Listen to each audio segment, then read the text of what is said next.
ഒരു നിമിഷം പ്രാർത്ഥിക്കാം. പിതാവും പുത്രനും പരിശുദ്ധ റൂഹായുമായ ഞങ്ങളുടെ കർത്താവും ദൈവമായുള്ളവേ, അങ്ങേ ഞങ്ങൾ സ്തുതിക്കുന്നു, സ്തോത്രം ചെയ്യുന്നു. ഇവിടെ ആയിരിക്കുന്ന എല്ലാ പ്രിയപ്പെട്ടവരെയും കർത്താവിന്റെ തിരുരക്തത്തിലേക്ക് ഞങ്ങൾ സമർപ്പിച്ച് പ്രാർത്ഥിക്കുന്നു. വിശുദ്ധമായ തിരുരക്തം കൊണ്ട് ഞങ്ങളെ ശിരസ് മുതൽ പാദം വരെയും ഈ സമയം കഴുകുന്നതിനായിട്ട് ഞങ്ങൾ അങ്ങേ ആരാധിക്കുന്നു. പരിശുദ്ധ ദൈവമേ, പരിശുദ്ധ പുത്ര, പരിശുദ്ധ റൂഹായെ ഞങ്ങളെ ശുദ്ധീകരിക്കണമേ. ഇപ്പോൾ ഈ ശുശ്രൂഷയിൽ പങ്കുചേരുന്ന എല്ലാ പ്രിയപ്പെട്ടവരെയും അങ്ങയുടെ തിരുരക്തത്തിലേക്ക് ബന്ധിച്ച് പ്രാർത്ഥിക്കുന്നു. ഞങ്ങളുടെ മേൽ സ്വർഗീയ അനുഗ്രഹത്തെ ഇപ്പോൾ വ്യാപരിപ്പിക്കണമേ. ഞങ്ങൾ അങ്ങ് ആഗ്രഹിക്കുന്നത് പോലെ രൂപാന്തരപ്പെടുന്ന സമയമാകണമേ. പിതാവിന്റെയും പുത്രന്റെയും പരിശുദ്ധ റൂഹായുടെയും നാമത്തിൽ തന്നെ ആമീൻ.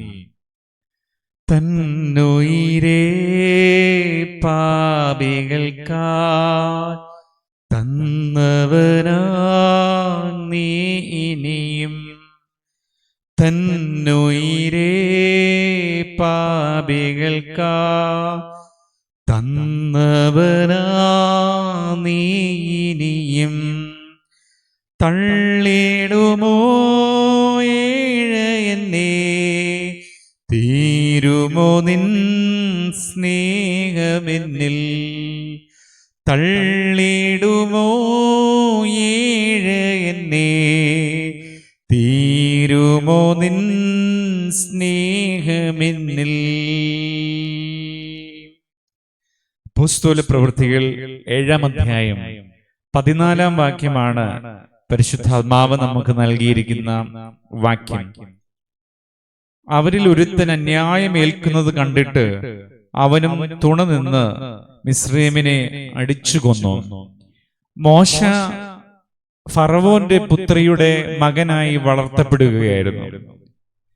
ഫറവോന്റെ പുത്രിയുടെ മകൻ എന്ന പേരിൽ എല്ലാവിധ അനുഗ്രഹങ്ങളും സന്തോഷവും ഒക്കെ സ്വീകരിച്ചു വളർന്നതായ മോശ വളർന്നു വരുമ്പോൾ അദ്ദേഹത്തിന് തന്റെ സ്വന്തം സഹോദരങ്ങളായ ഇസ്രായേൽ ജനത്തോട് വലിയ അടുപ്പം തോന്നുകയാണ്.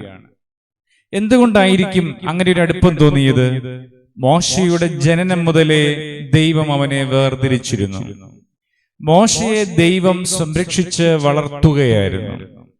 അങ്ങനെ സ്വന്തം ജനത്തോട് പ്രീതി തോന്നി തുടങ്ങിയ മോശ സ്വന്തം ജനത്തോടുള്ള അടുപ്പം പ്രഖ്യാപിച്ചുകൊണ്ട് രണ്ടുപേർ വഴക്ക് കൂടുന്നത് കണ്ടപ്പോൾ അതിൽ മിസ്രയീമിനെ അടിച്ചു കൊന്നതാണ് വേദഭാഗം.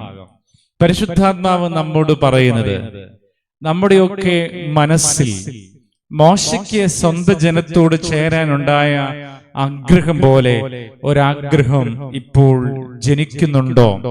തീർച്ചയായും ഈ ശുശ്രൂഷയിരിക്കുന്ന എല്ലാവർക്കും ഇപ്പോൾ നിങ്ങളുടെ മനസ്സ് തുറന്ന്, നിങ്ങളുടെ കണ്ണ് തുറന്ന് നിങ്ങളുടെ സ്വർഗീയ പിതാവിനെ കാണുവാൻ, ആ പിതാവിന്റെ മക്കളായ വിശുദ്ധ ജനത്തെ കാണുവാൻ, സ്വർഗീയ ബന്ധം സ്ഥാപിക്കുവാൻ, ഭൂമിയിലുള്ള വിശുദ്ധരും അങ്ങ് സ്വർഗത്തിലുള്ള വിശുദ്ധരുമായി ഒരു ബന്ധം സ്ഥാപിക്കുവാൻ, അവരോട് പ്രിയമുണ്ടാകുവാൻ, സ്വർഗരാജ്യത്തോട് അടുപ്പമുണ്ടാകുവാൻ, നിത്യതയെക്കുറിച്ച് ബോധ്യമുണ്ടാകുവാൻ, ഒരു പുതിയ മനുഷ്യനായി തീരുവാൻ ദൈവം നമുക്ക് ഒരു ചിന്ത നൽകുകയാണ്.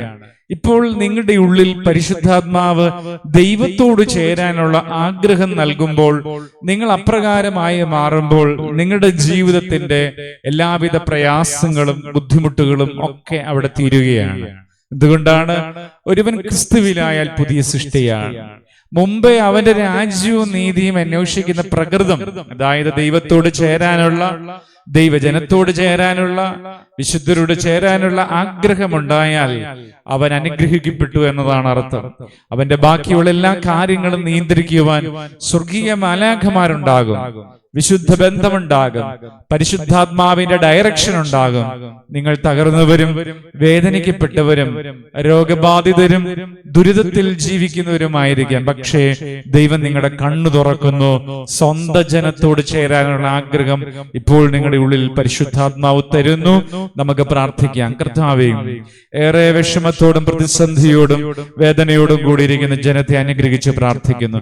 കർത്താവിന്റെ ശരീരമാകുന്ന പരിശുദ്ധ സഭയോട് ശ്ലൈഹികവും വിശുദ്ധവും കാതോലികവും ഏകവുമായ സഭയാകുന്ന അങ്ങയുടെ ശരീരത്തിലേക്ക് ചേരുവാൻ, വിശുദ്ധരായി മാറുവാൻ, വിശുദ്ധരോടുള്ള ഓഹരിയിൽ പങ്കുകാരാകുവാൻ കർത്താവ് ഇവരെ അനുഗ്രഹിച്ച് പ്രാർത്ഥിക്കുന്നു.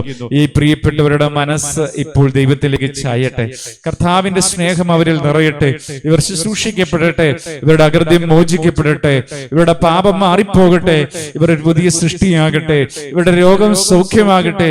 ഇവരുടെ ബന്ധനങ്ങൾ അഴിയട്ടെ. ഇവരുടെ കെട്ടുകൾ പൊട്ടപ്പെടട്ടെ. യേശുവിന്റെ രക്തത്താൽ ഇവർ അഭിഷേകം പ്രാപിക്കട്ടെ. ഞങ്ങളിൽ അനുഗ്രഹത്തെ ചെറിഞ്ഞ കർത്താവിനെ ഞങ്ങൾ മഹത്വീകരിക്കുന്നു. പിതാവിന്റെയും പുത്രന്റെയും പരിശുദ്ധ റൂഹായുടെയും നാമത്തിൽ തന്നെ ആമീൻ. ദിവസവും 2 ശുശ്രൂഷയാണ് നമുക്കുള്ളത്. പകൽ സമയം 2 മണിക്കുള്ള വളരെ ചെറിയ പ്രാർത്ഥനായോഗം, വൈകുന്നേരം 8 മണിയോടുകൂടെ ആരംഭിക്കുന്ന പ്രാർത്ഥനയോഗം. രണ്ടും നിങ്ങൾ നിങ്ങളുടെ ജീവിതത്തിന്റെ ഭാഗമാക്കി മാറ്റുക. ഒരുമിച്ച് ദൈവത്തോട് ചേർന്ന് വളരാം. പിതാവായ ദൈവത്തിന്റെ സ്നേഹവും പുത്രനായ ദൈവത്തിന്റെ കൃപയും പരിശുദ്ധാത്മാവായ ദൈവത്തിന്റെ സംബന്ധവും ഈ ശുശ്രൂഷയിൽ പങ്കുചേർന്ന എല്ലാവരോടും കൂടെ ഉണ്ടാകട്ടെ. ആമീൻ.